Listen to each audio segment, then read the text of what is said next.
যুদ্ধক্ষেত্রে এমন কিছু মেশিন আছে যেগুলো মানুষ না, কিন্তু মানুষের জীবন বাঁচায় আর শত্রুর জন্য হয়ে ওঠে দুঃখ স্বপ্ন। আজ দেখব ভবিষ্যতে সেই মারাত্মক ওয়ার মেশিন যেগুলো ব্যাটেলফিল্ডকে পুরো বদলে দিচ্ছে। Rheinmetall Keiler. এটা হচ্ছে জার্মানির তৈরি একটি আধুনিক মাইন কেইলার ভেহিকল, মানে যুদ্ধক্ষেত্রে লুকানো মাইন দ্রুত খুঁজে বের করে ধ্বংস করার জন্য বিশেষভাবে বানানো।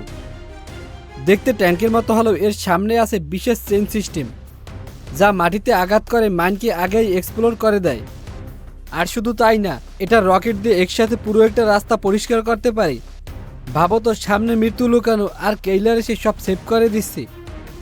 এ কারণে কেইলারকে বলা হয় ব্যাটেলফিল্ডের সাইলেন্ট লাইফ সেভার। টেক্সটরন রিপসো M3।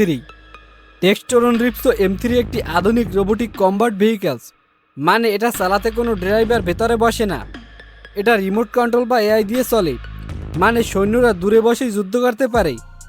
এর গতি এত বেশি যে মাটির উপর দিয়ে উড়ে যাওয়ার মতো চলে। আর এতে লাগানো যায় হেভি গান, ড্রোন সিস্টেম, এমনকি সিভিলিয়ান টেক। সবচেয়ে ভয়ঙ্কর ব্যাপার, এটা 24 ঘন্টা নন স্টপ মিশনে থাকতে পারে। এই কারণে রিপসো M3-কে বলা হয় ফিউচার ব্যাটেলফিল্ডের গেম চেঞ্জার। RCH-155 truck. এটা হচ্ছে জার্মানির তৈরি একদম নতুন প্রজন্মের ভেহিকল, আর এটি মূলত আর্টিলারি যুদ্ধকে অনেক বেশি দ্রুত, স্মার্ট এবং সেফ করে তুলতে ডিজাইন করা হয়েছে। এটা একটা 155 স্মার্ট ক্যানন, যা 50 কিলোমিটার দূরে টার্গেট ধ্বংস করতে পারে। সবচেয়ে অবাক করা ব্যাপার, এর টুরেটে কোনো মানুষ থাকে না, সবকিছু automatic, target lock, reload fire, এমনকি এটা একসাথে কয়েকটা সেল ছুড়ে একই সময় টার্গেটও আঘাত করতে পারে। শুট করেই সাথে সাথে লোকেশন চেঞ্জ করে, মানে ধরাই যাবে না। জানো কি, যুদ্ধক্ষেত্রে কিছু ড্রোন আছে যা নিজেরাই নিজেকে বিস্ফোরণ ঘটাতে পারে। এমনই একটি ড্রোন হলো ইউভিশন হিরো 400। দেখতে ছোট কিন্তু মারাত্মক। 30 থেকে 36 মিনিট আকাশে ঘুরে বেড়ায়, লক্ষ্য খুঁজে বের করে, তারপর নিজেই আক্রমণ করে বিস্ফোরণ ঘটায়। ছোট গাড়ি, শত্রুর ইনস্টলেশন, সবকিছু এই হিরো 400 সহজে ধ্বংস করতে পারে।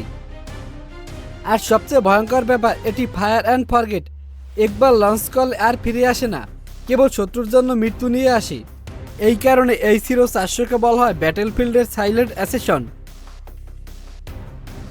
বক্সার RCT-30 একটি আধুনিক জার্মান ইনফিনিটি ফাইটার ভেহিকলস। এই যানটির ভিতরে কেউ বসে না, অর্থাৎ সবকিছু রিমোট দিয়ে চালানো হয়। এতে আছে 300 অটো ক্যানন, প্লাস ম্যাগাজিন গান, anti tank missile, meaning infinity এবং ট্যাঙ্ক দুটোকে একসাথে মোকাবিলা করতে পারে। যুদ্ধক্ষেত্রে কতটা শক্তিশালী হতে পারে একটি ট্যাঙ্কযুক্ত ভেহিকলই জানে। এটাই হলো পাট্রিয়া ট্রাক্স। দেখতে সাধারণ মনে হলো, এটা মডুলার কম্ব্যাট মেশিন, মানে একটি মাত্র প্ল্যাটফর্ম দিয়ে সেনারা করতে পারে সবকিছু, ট্রুপ ট্রান্সপোর্ট, কম্ব্যাট, সবই। এতে বসানো যায় remote weapons, grenade launcher, anti tank missile. মাঝে মধ্যে মনে হয় এটা শুধু ট্যাঙ্ক নয়, এটি ব্যাটেলফিল্ডের সুপার হিরো। যুদ্ধক্ষেত্রে দ্রুত চলাফেরা আর নজরদারি সবচেয়ে গুরুত্বপূর্ণ। আর ঠিক এই কাজের জন্য তৈরি করা হয়েছে এই যানটি। দেখতে হালকা গাড়ির মতো হলো, এটি প্রোটেক্ট দ্য স্মল আর্মস আর ইভেন্ট মাইন্স থেকে। 2 থেকে 3 জন ক্রু আর 4 থেকে 6 জন ট্রুপ একসাথে নিয়ে যেতে পারে। আর সবচেয়ে আকর্ষণীয় এর অ্যাডভান্স কমিউনিকেশন সিস্টেম, GPS আর ব্যাটেলফিল্ড নেটওয়ার্কিং, যা এটিকে সবসময় করে রেডি ফর অ্যাকশন। যুদ্ধ বদলে যাচ্ছে, মানুষের জায়গা নিচ্ছে মেশিন, কিন্তু প্রশ্ন হলো, এই মেশিনগুলো কি মানুষের জীবন বাঁচাবে, নাকি একদিন নিজেরাই যুদ্ধ করবে? তোমার মতে সবচেয়ে ডেঞ্জারাস কোনটা? নিচে কমেন্ট করে জানাও। এই রকম আরও ভিডিও পেতে আমাদের চ্যানেলটি সাবস্ক্রাইব করো।